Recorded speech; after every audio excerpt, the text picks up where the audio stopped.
warahmatullahi wabarakatuh. Selamat pagi semuanya. Pada kesempatan kali ini, saya akan menyampaikan materi tentang ilmu budaya dasar. Yang pertama yaitu mengenai manusia dan kebudayaan. 1. Kedudukan manusia di antara makhluk lain, yaitu perilaku manusia jauh lebih kompleks dibandingkan dengan makhluk yang lain. Manusia dianggap menempati posisi tertinggi karena memiliki akal, budi, serta kesadaran yang membuatnya bisa berpikir, berkreasi, dan membentuk budaya. Yang kedua, aspek dalam diri manusia ada dua, yaitu tubuh dan juga jiwa. Tubuh ini bagian jasmani yang terlihat oleh mata seperti organ tubuh. Selanjutnya jiwa. Jiwa mencakup pikiran, perasaan, kesadaran, dan kepribadian. Yang ketiga yaitu daya manusia. Ada akal dan inteligensi, yaitu daya berpikir, menalar, dan menciptakan ide baru. Setelah itu, perasaan dan emosi merupakan respon dari batin. Selanjutnya, kemauan dan perilaku. Ini adalah dorongan batin yang memengaruhi tindakan sehari-hari. Selanjutnya, fantasi atau imajinasi merupakan daya membayangkan yang melahirkan seni, cerita, dan inovasi. Yang kelima, pengertian kebudayaan dari sudut pandang bahasa Indonesia.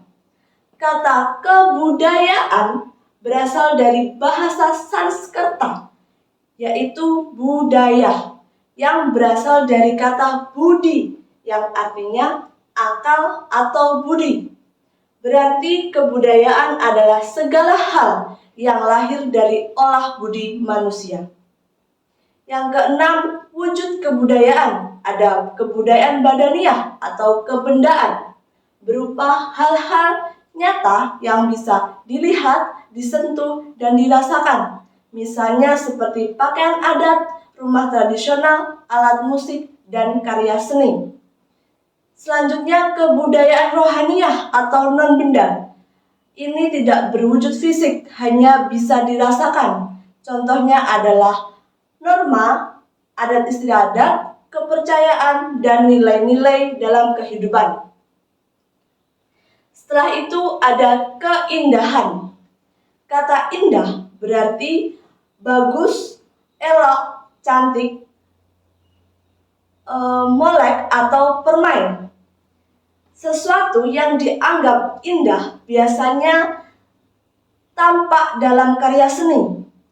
Karya indah bagi manusia memiliki ruang yang sangat luas karena keindahan selalu berkaitan dengan erat dalam kehidupan sehari-hari. Setelah keindahan ada seni sastra, yaitu renungan, keserasian, dan kehalusan. Renungan adalah hasil dari kegiatan merenung atau berpikir secara mendalam tentang sesuatu. Setelah itu ada keserasian. Kata keserasian berasal dari kata serasi, yang artinya sesuai, cocok, atau selaras. Yang ketiga ada kehalusan. Kehalusan ini mengandung arti sikap atau sifat yang lembut, halus, tidak kasar, serta sopan dalam perilaku, tutur kata, maupun perbuatan. Yang selanjutnya mengenai manusia dan keadilan. Keadilan adalah suatu keadaan ketika hak dan kewajiban seseorang diperlakukan secara seimbang. Ketidakadilan berarti adanya perilaku yang tidak seimbang. antara hak yang seharusnya diterima dengan kewajiban yang dijalankan.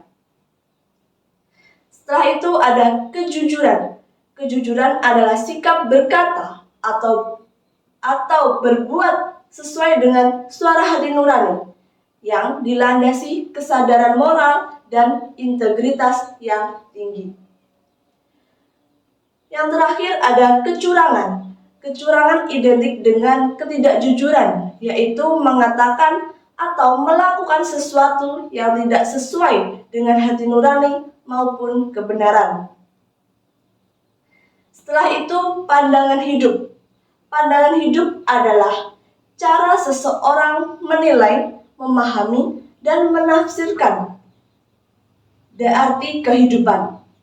Dengan kata lain, manusia memiliki konsep tertentu tentang bagaimana seharusnya hidup dijalani. Dari pandangan hidup, lahirlah berbagai aliran pemikiran, yaitu ada dua aliran, kapitalisme dan sosialisme. Kapitalisme ini lebih menekankan pada kebebasan individu untuk mengelola hidupnya, biasanya berkembang di negara-negara barat. Prinsipnya setiap orang dianggap mampu berusaha sendiri dan mencapai keberhasilan. Yang kedua, sosialisme. Sosialisme ini lebih menekankan pada kepentingan bersama, biasanya berkembang di negara-negara timur.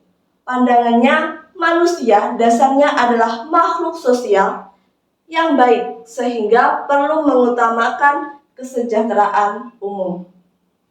Setelah itu ada cita-cita. Menurut KBBI, cita-cita adalah keinginan, harapan, atau tujuan yang selalu melekat dalam pikiran seseorang. Cita-cita menjadi arah di masa depan. Cita-cita ini mencerminkan pandangan masa depan sekaligus menjadi pedoman hidup yang memberi arah pada tingkah seseorang. Kadang cita-cita bisa berubah seiring waktu karena dipengaruhi oleh keadaan. Cita-cita juga dapat dipahami berbagai tujuan, sebab lahir dari keinginan yang kemudian diwujudkan melalui usaha yang nyata. Setelah itu, hal-hal yang mempengaruhi pencapaian cita-cita. Keberhasilan atau kegagalan seseorang dalam meraih cita-cita dipengaruhi oleh beberapa faktor, yaitu 1. Faktor manusia. Ini kemampuan serta usaha individu itu sendiri. Yang kedua, kondisi. Kondisi ini keadaan atau situasi yang mendukung atau menghambat. Yang ketiga, tingkat cita-cita. Semakin tinggi tujuan yang diinginkan, semakin besar pula tantangan untuk mencapainya. Dan ada kebajikan. Kebajikan adalah segala bentuk perbuatan baik yang memberikan manfaat. Antara kebajikan, kebaikan, dan kebijakan selalu berhubungan erat dengan sikap bijaksana. Intinya, kebajikan berarti tindakan yang sesuai dengan hati manusia dan selaras dengan nilai moral. Faktor penentu tingkah laku seseorang, yaitu ada faktor bawaan. Faktor bawaan ini merupakan sifat atau kecenderungan yang dimiliki sejak lahir. Selanjutnya ada faktor lingkungan, yaitu pengaruh dari luar, yaitu dari keluarga, masyarakat, atau pergaulan. Selanjutnya, pengalaman, hal-hal yang dialami seseorang dan membentuk kebiasaan serta sikapnya. Demikianlah materi mengenai ilmu budaya dasar. Sekian, terima kasih. Wassalamualaikum warahmatullahi wabarakatuh.